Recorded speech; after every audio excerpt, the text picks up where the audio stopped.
Hey everybody, welcome back to the future. Experimenting with the selfie stick here in the camera. Honestly, like super self-conscious. Gotta look ridiculous walking down the street like this, but whatever. Anyway guys, it's April. Loquats and mulberries are in season here in Southern California, and we are gonna go out and forage some stuff because it's been a long time since I've really done foraging, but with these fruits coming back into season, I've just gotten into it.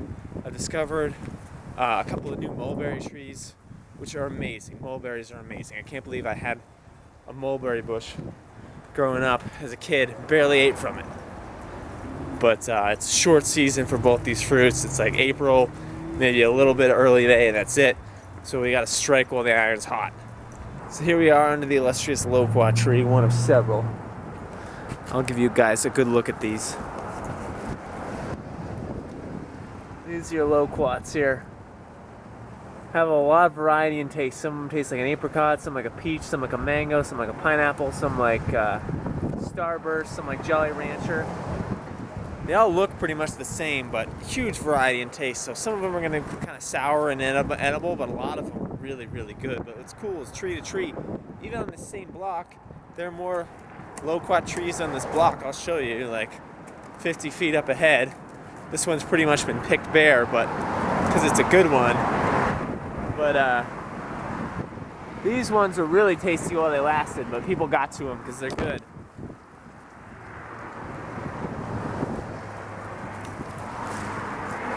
But huge variety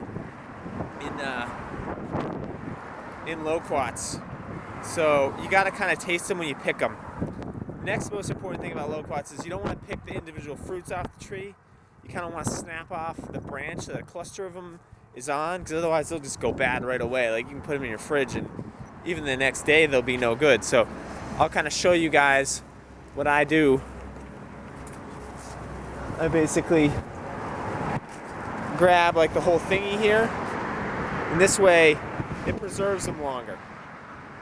A lot of the fun of foraging is just being in nature, you know? I don't know how to describe it, but something magical about picking your own fruit. If you haven't tried it, you know, springtime, there's pretty much fruit growing in every part of the world unless you're in the Arctic. You just got to go out and find it, especially summer. You know, berries will grow up. There'll be people grow melons in Canada, you know? So the fruit's out there. Oh man, rolling up in this loquat tree. Unfortunately, it's one of the bad tasting ones. But you can kind of see that these loquat trees grow a lot of fruit. A lot of fruit. But the ones on this one are kind of sour, and I generally stay away from them. Unfortunate. But yeah, it's crazy how they look pretty much exactly the same as the other loquats I've been getting. And they just taste awful. Nature's crazy like that. Loquats, you don't really find them in the stores because they don't last too long. Oh, here we got a fig tree, but this is like some kind of weird fig that it's not edible. Like you open it up inside and it's just like paper or something. It's not sweet, doesn't really have any flavor at all. It's kind of gross. But yeah, I got fooled by those fig trees, and they usually fruit earlier in the season than like the real legit fig trees. But oh man, here we are at the mulberry tree, guys. I've been living in this neighborhood for almost 3 years. Almost 3 years. I've walked by and driven by this tree probably, 100 times. And it wasn't until a few days ago that I noticed these guys. Right there, look at that. That is the illustrious mulberry, my friends. This one's kind of an interesting one because it's got purple ones and white ones and purplish white ones. And just a spectacular flavor. It's like technically not a berry. It's its own family with like jackfruit, strangely enough.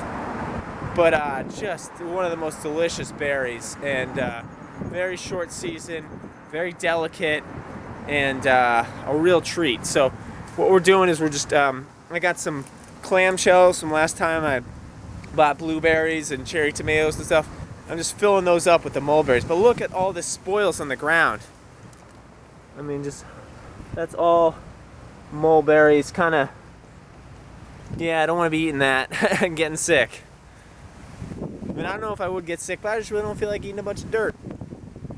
Well, it seems the dirt does not stop Tuesday. He's just chowing away at what the bums in Venice call ground scores. And they're just all over the place. So we managed to fill 4 of these little dudes with mulberries. These are like $5 a shot at the farmer's market. So that's $20 worth of fruit picking in about 30 minutes there. Hey guys, subscribe to Whole Future on YouTube and check out Whole Future on Facebook, Instagram, and Snapchat as well.